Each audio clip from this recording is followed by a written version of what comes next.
بڑی اعزاز کی بات ہے، ڈاکٹر والجی کا بڑا کام ہے۔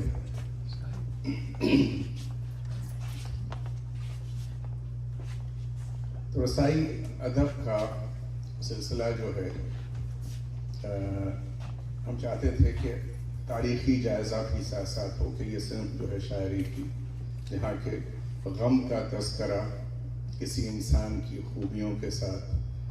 تو الطاف حالی صاحب کا ایک جملہ سامنے آیا کہ زندہ انسانوں کی تعریف کو قصیدہ کہتے ہیں اور مردوں کی تعریف میں افسوس شامل ہو جائے اس میں تو مرثیہ ہو جاتا۔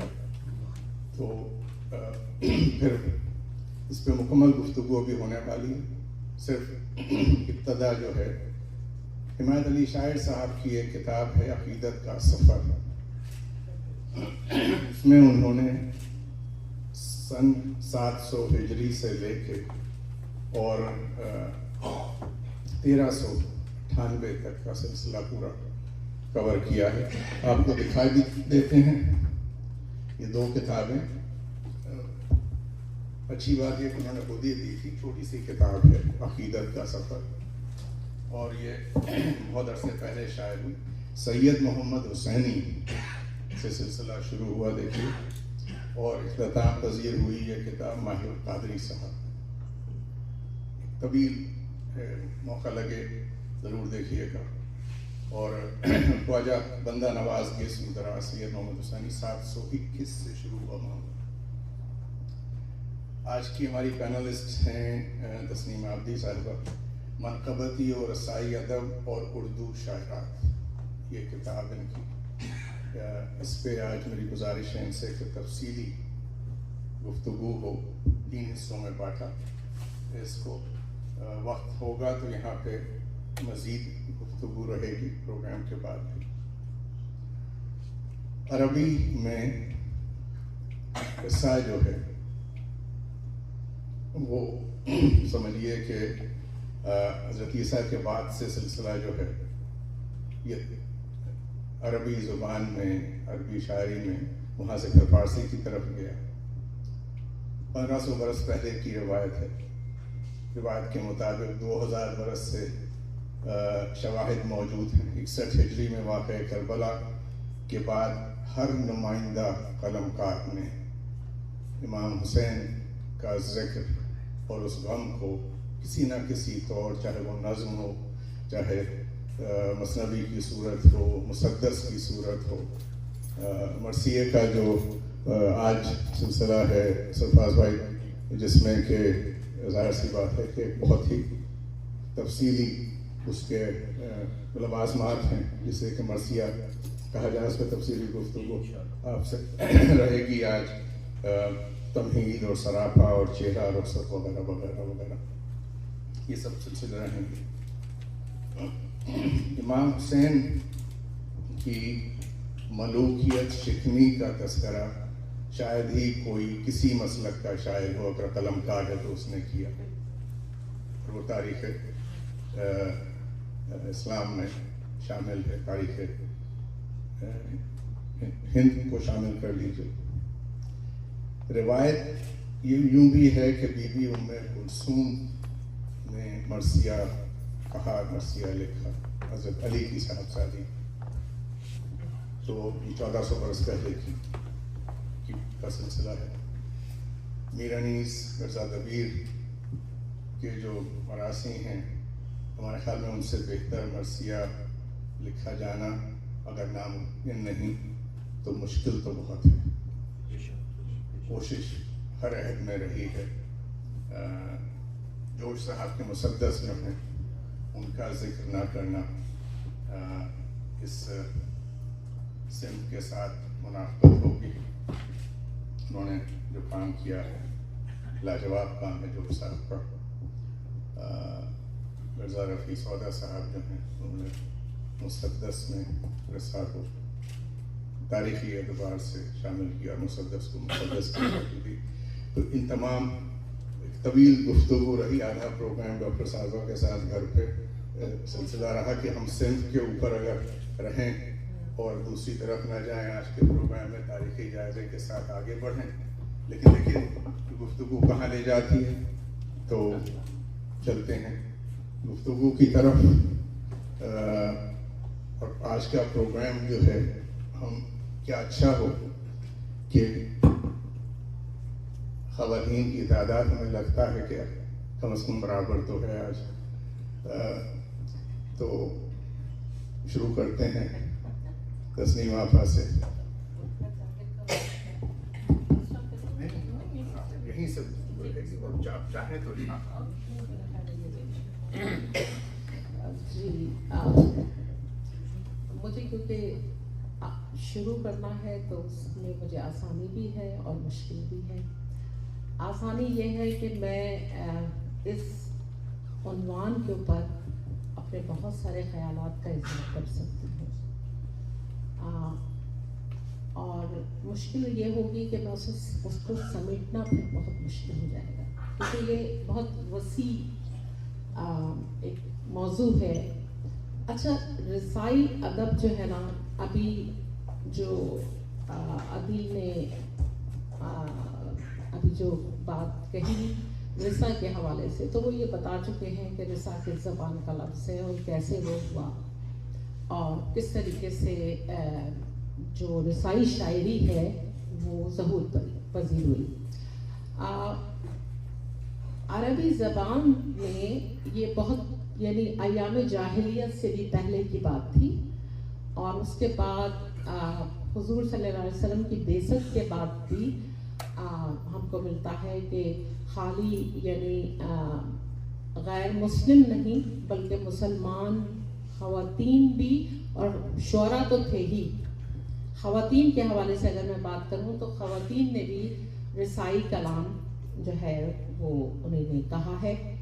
جیسے اس سلسلے میں جب میں نے بہت ساری خواتین کو دیکھا تو اس میں مجھے قابل ذکر جو بہت نام لگا وہ حضرت صفیہ کا لگا تھا, کہ جنہیں نے حضرت حمزہ کے مرثیہ جو ہے وہ تحریر کیا تھا.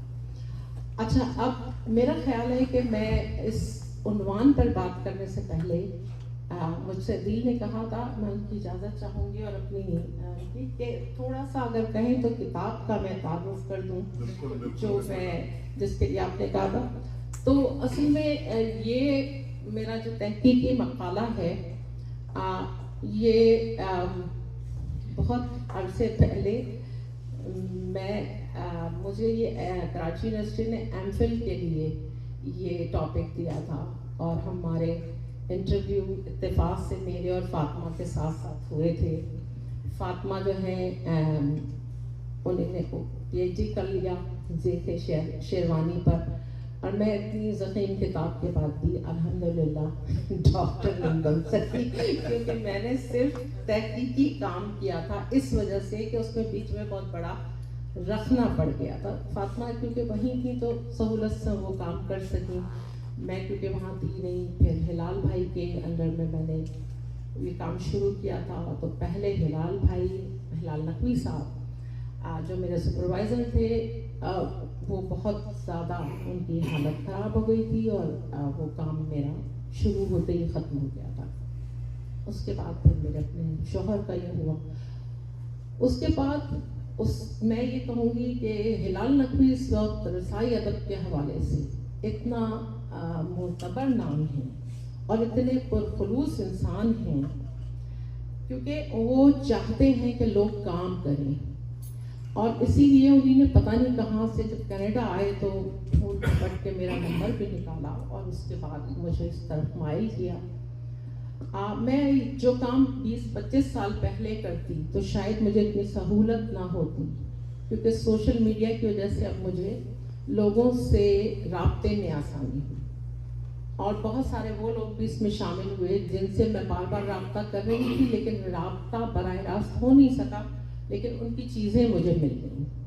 یعنی فیس بک سے بھی ملی مجھے, کسی نے مجھے واٹس ایپ پہ بھی بھیجی, تو اس طرح میرا یہ کام جو ہے یہ شروع ہوا.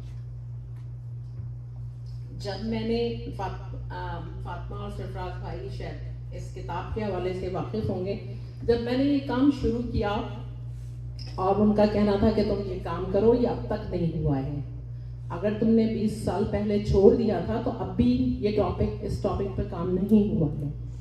اس وقت مجھے صرف رسائی جو ادب تھا اس کے اوپر یعنی اس کے لیے تحقیق کرنا تھی، لیکن پھر میں نے ہی یہ کیا کہ اس کے اندر منقبتی ادب بھی شامل کیا ان کے مشورے سے، اور اس کے بعد وہ اور زیادہ کیونکہ یہ ٹاپک اور پھیل گیا، تو میں نے ان سے کہا تھا کہ بھائی مجھے لگ رہا ہے کہ اگر میں 100 اردو شاعرات کو بھی جمع کر لوں تو بہت بڑی بات ہے۔ تو انہوں نے کہا کوئی بات نہیں ہے، شروع تو کرو۔ پھر میں نے جب شروع کیا تو باقاعدہ یہ ہوتا تھا کہ میں ان کو بیچتی تھی یہ کام تھوڑا بہت، اور اس کے بعد میں کہتی تھی کہ اب 100 ہو گئے اور اب 150 ہو گئے اور اب 200 ہو گئے۔ تو اس سلسلے میں مجھے انتہائی یعنی جو میں شکر گزار ہوں وہ ان تمام لوگوں کا جن سے میں نہ ملی تھی نہ کچھ، لیکن وہی ہے کہ جو بڑے لوگ ہوتے ہیں وہ اپنی ذات کے اندر نہ واقعی میں ایک درخت، ایک یعنی سایہ دار درخت کی مانند ہوتے ہیں۔ ریختہ والوں نے میری بہت مدد کی اس سلسلے میں، اسی طرح خاندان اشتہاد والوں نے میری لکھنؤ سے بہت مدد کی، پھر امروہہ والوں نے جہاں جہاں پر یعنی عزاداری کا اور رسائی ادب کا تھا ان لوگوں نے میری کافی مدد کی، جن کے میں نے نام اس کے اندر لکھے ہیں۔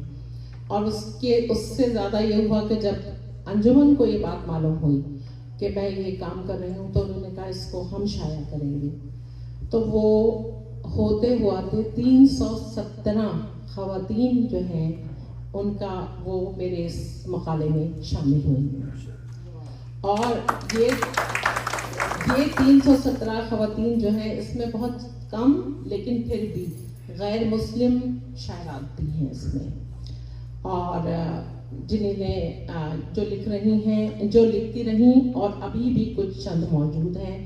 اور مجھے لگ رہا ہے کیونکہ انجمن نے کہا ہے کہ ایسا لگ رہا ہے کہ اس کا دوسرا ایڈیشن ہمیں جلدی لانا پڑے گا، اس کی وجہ یہ ہے کہ اس کے بعد بہت لوگوں نے وہ کیا ہے، رابطہ کیا ہے، اور ان کا کلام اور ان کی تعارف جو ہے وہ ہم کو ملا ہے۔ تو سیکنڈ ایڈیشن دیکھیں گے جب آئے گا تو اس میں انشاءاللہ مزید اضافہ ہوگا۔ اچھا، جہاں تک اس بات کا تعلق ہے کہ خواتین چاہے ادبی دنیا کی بات ہو یا کسی علمی شعبے کی بات ہو، آپ سب کو پتہ ہے یہ تو کہ عورت جو تھی وہ کچھ اگر تھوڑا بہت کرتی بھی تھی تو وہ منصہ شہود پر نہیں آتی تھی، یعنی اسے پہچانا نہیں جاتا تھا۔ اور میں خود یہ بات سوچتی تھی اور سوچتی ہوں، اور میں نے اس میں لکھا بھی ہے کہ وہ دور، وہ زمانہ کہ جب میر اور غالب اور اس جیسے لوگ ہوں تو یہ کیسے ممکن ہے کہ وہ کان میں وہ شاعری، وہ خوبصورت محفلیں، ان کا ذکر جا رہا ہو اور عورت پر کوئی اثر نہ ہوتا ہو؟ ایسا نہیں ہو سکتا۔ اور بات یہی ہے کہ انہیں لکھا نہیں گیا اور اس بات کی ضرورت ہی نہیں محسوس کی گئی کہ کوئی ان کی بھی رائے لی جاتی، بلکہ میں نے میرے اس کو میں نے 4 حصوں میں تقسیم کیا ہے، کیونکہ اپنا یہ جو میرے باب ہیں اس میں 4، ایک یہ کہ شروع سے یعنی اردو کے جب سے آغاز ہوا ہے جب سے، اور تقسیم ہند تک کا پہلا حصہ ہے، اور اس حصے میں اس زمانے کی شاعرات ہیں جو میر اور غالب کے زمانے کی تھیں، لیکن ظاہر سی بات ہے کہ وہ ان کو کوئی وہ نہیں کر سکتا تھا۔ رفتہ رفتہ ہی اب جو لوگ تحقیق کر رہے ہیں وہ مسلسل کسی نہ کسی حوالے سے خواتین تخلیق کاروں کے بارے میں لکھ رہے ہیں۔ تو اس کے بعد وہ اس میں نے ایک ایسی شاعرہ کا بھی لکھا ہے جو مجھے جب میں پڑھ رہی تھی اس سے تو مجھے بڑا افسوس بھی ہوا، بہت اچھی شاعرہ تھی، وہ بہت عمدہ لکھتی تھیں، اور ان کی کچھ چیزیں تھیں بھی جو ہمارے پاس نمونے کے طور پر، تقریباً ان کی 100 کے قریب شاید غزلیں ہوں گی اسی طرح۔ تو یہ میری گفتگو ان سے ہوئی تھی ریختہ میں، عذرا نقوی صاحبہ، تو میں نے ان کو سے گفتگو جب کی اسی کے ذریعے، اپنے نیٹ کے ذریعے، تو میں نے کہا مجھے وہ پڑھ کر جیسے یقین نہیں آ رہا ہے، تو انہوں نے کہا یہ یقین نہیں، یہ سب یقین نہ کرنے والی ہی باتیں ہیں لیکن یہ ہوئی ہیں۔ تو انہیں نے بہت شاعری کا انہیں شوق تھا اور انہوں نے لکھا، اور اس وقت مجھے ذہن میں نام نہیں ہے، میں دیکھ کے بتا دوں گی اگر کوئی پوچھے گا تو. انہیں نے اپنا سارا مجموعہ جو ہے وہ اپنے شوہر کو دکھایا، اور شوہر نے ان پر جیسے کہ جبر کیا، ظلم کیا، اور جب وہ نہیں مانی تو انہیں نے ان کا مجموعہ لے کر جلا دیا، جتنا بھی ان کی بیاس تھی اسے جلا دیا. اور اس جلانے کی وجہ سے ان کے اتنا دل پہ اثر ہوا کہ وہ مر گئی تھی. تو اس علاقے کے لوگ جو تھے نا وہ یہ کہتے تھے کہ دیکھو اتنا اچھی لکھنے والی تھی یہ، لیکن جو بھی لکھنے والیاں ہوتی تھیں، میں کیونکہ خواتین شاعرات کے بارے میں آپ لوگوں سے ذکر کر رہی ہوں، تو جو میں شروع کی میری جو تحقیق ہے اس میں یہ کہ وہ اگر ہوتی بھی تھیں تو غزل اور اس کو تو چھوڑے، یہ جو رسائی کلام ہوتا تھا اسے بھی علل اعلان نہیں کہتی تھی کہ ہم نے کہا ہے.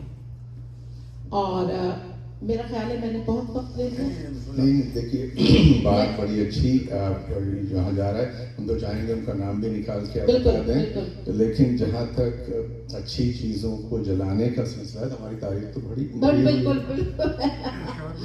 الحمدللہ ہمارے بڑوں نے تو، اور دنیا کے دوسرے بڑوں نے پوری لائبریریز جلوا دی تھی، تو آپ جاری و ساری رکھیں. تو اسی طرح اور انہیں نے کہا، اور مرثیے کی خواتین یعنی باقاعدہ مرثیہ گوش جو شاعرات ہیں وہ کم تعداد میں ہیں، سلام کہنے والی تو بہت زیادہ ہیں. اور بقول ہلال نقوی صاحب کے کہ مرثیت وہ کہتے ہیں سلام تو حسنیہ غزل ہے، یعنی جو غزل کہہ سکتا ہے وہ بہت آسانی سے سلام بھی کہہ سکتا ہے.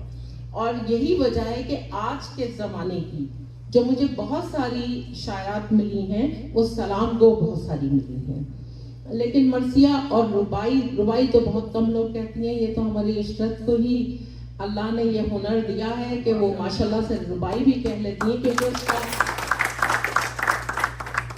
اور اس کے حوالے سے میں یہ بتاؤں کہ پھر بہت ساری ایسی خواتین اس میں موجود ہیں.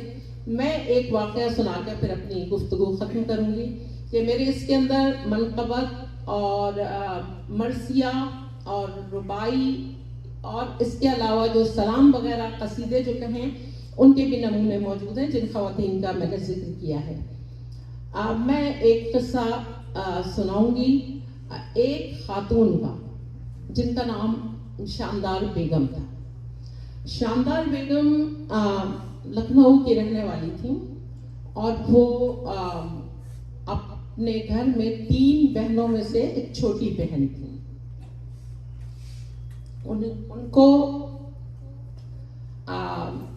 ان کے گھر کا یہ ماحول تھا کہ بہت بہنیں 3 تھیں اور والد کی بہت لاڈلی بہنیں تھیں، یہ 3 بیٹیاں تھیں. تو وہ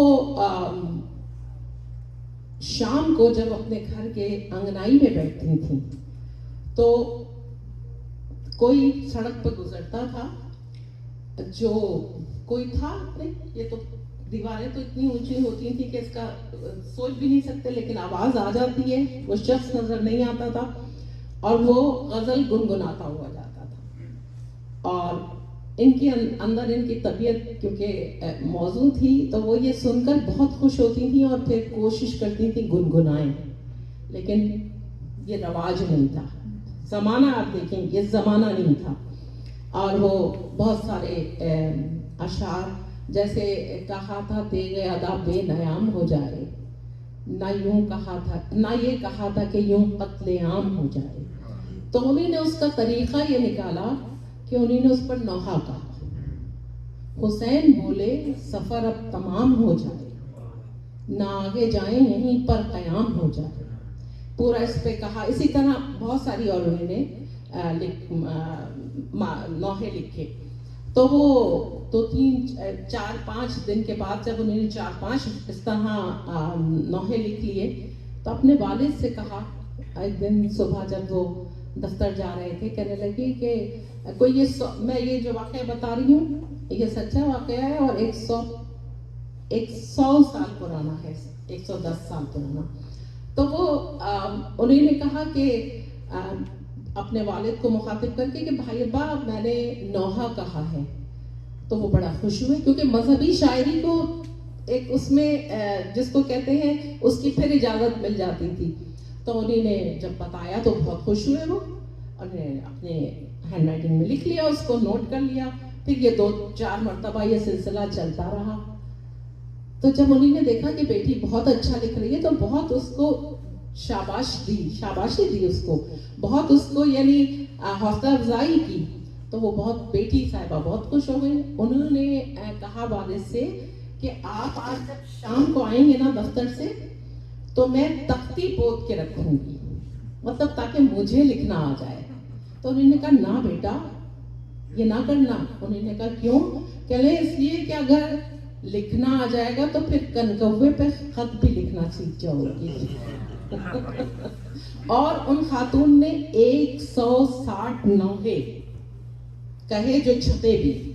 اور وہ صاحبہ جو ہے وہ میری نانی تھی، شاندار بیگم صاحبہ. کیا بہت بہت کام ہے تسمیہ آفاق کا یہاں پہ.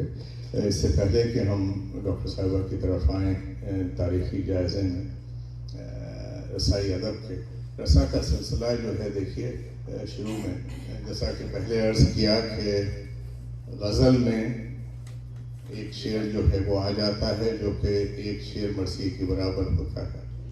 رسا کا سلسلہ نظم میں فیض صاحب کا مرثیہ جو ہے، ابھی تھوڑی دیر میں سرفراز بھائی سے بات ہوگی، آج کے مرثیے کی ڈیفینیشن میں فٹ نہیں ہوتا لیکن مرثیہ ہے. اور کیا کمال کا مرثیہ ان کا. یہاں بیٹھے ہوئے پرویز بھائی علی سردار جعفری صاحب کے آپ پیسیجز لے لیجیے پورے، تو ایک ایک بند جو ہے مرثیے کی برابر ہے، لیکن وہ مرثیہ نہیں ہے آج کی جو ٹرمینالوجی کہہ دیجیے. نہیں وہ باقاعدہ مرثیہ تو الگ والا سلسلہ ہے دیکھیے پرویز بھائی، لیکن جو ابھی گفتگو ہوگی اس میں پورے نوٹس وقت اتنا نہیں ہوتا کہ ہر چیز بعد میں کور کرے. ایک نظم ہے جس کا کوئی تعلق کربلا سے نہیں ہے، مصطفیٰ زیدی کی نظم ہے، جہاں انہوں نے اچانک 6 مصرے آ جاتے ہیں کہ علم سقراط کی آواز ہے عیسیٰ کا لہو، علم سیارہ و گہوارہ و انجام و نمو، علم بیٹے کی نئی قبر پہ ماں کے آنسو، علم عباس علمدار کے زخمی بازو، وادی ابر میں قطروں کو ترس جائے گا، جو ان اشکوں پہ ہنسے گا وہ جھلس جائے گا. اس نظم میں اس سے پہلے اس کے بعد کہیں کربلا کا تذکرہ نہیں ہے، لیکن کربلا کا ریفرنس جو ہے 61 ہجری کے بعد رہا. ہر شاعر کے یہاں کہیں نہ کہیں آیا ہے، چاہے اس میں تمہید ہو، چہرہ نہ ہو، سراپا نہ ہو، اس میں بین نہ ہو، مرثیہ ہے. آج آپ نہ کہیے اس میں مرثیہ، اس پہ آپ لوازمات لگا دیجیے پورے. مرثیہ تو ایک مصرع ہے. میر صاحب کا مرثیے میں آج شبیر پہ کیا عالم تنہائی ہے، اس سے پہلے اور باقی کو ضرورت رہ جاتی ہے. ایک مصرع ہے پورا مرثیہ. شبیر اٹھ کھڑے ہوئے دامن کو جھاڑ کے، ایک مصرع ہے. یعنی پہلا مصرع آپ نہ بھی پڑھیں تو حضرت علی اصغر کو دفن کرنے کے بعد ایک یہ بیعت آئی، کمال کی بیعت ہے، پوری مجلس ہو سکتی ہے اس میں. تو جو قواعد و ضوابط ہم نے اپنے ساتھ رکھیے گا اس پہ تو مکمل گفتگو ابھی ہونے جا رہی ہے. آئیے چلتے ہیں ڈاکٹر صاحبہ کی طرف. اور ہماری تو ایک محفل ہو چکی ہے آج دوپہر میں. ڈاکٹر صاحبہ روشنی ڈالیے رسائی ادب پر. بلکہ ایک چیز رہ گئی، بہت کلام ہوتا ہے پر 2 مصرے آپ لوگ سنیے. ایک نظم کے 2 مصرے ہیں. گنگا پکارتی ہے یہاں ہر دوار سے، گنگا پکارتی ہے یہاں ہر دوار سے، پانی میرا انڈیل تو لے جا کے کربلا، پانی میرا انڈیل دو لے جا کے کربلا. آپ سب سے گزارش ہے اپنی دعاؤں میں یاد رکھیے گا. کل انتقال ہوا ٹورانٹو میں ستیہ پال آنند صاحب کا. یہ 2 مصرے انہی کے ہیں، اور یہ 2 مصرے بھی ایک مرثیے کی برابر ہیں جہاں تک ہمارا تعلق ہے. بہت بڑا کام ہے ان کا اردو ادب کے سلسلے میں.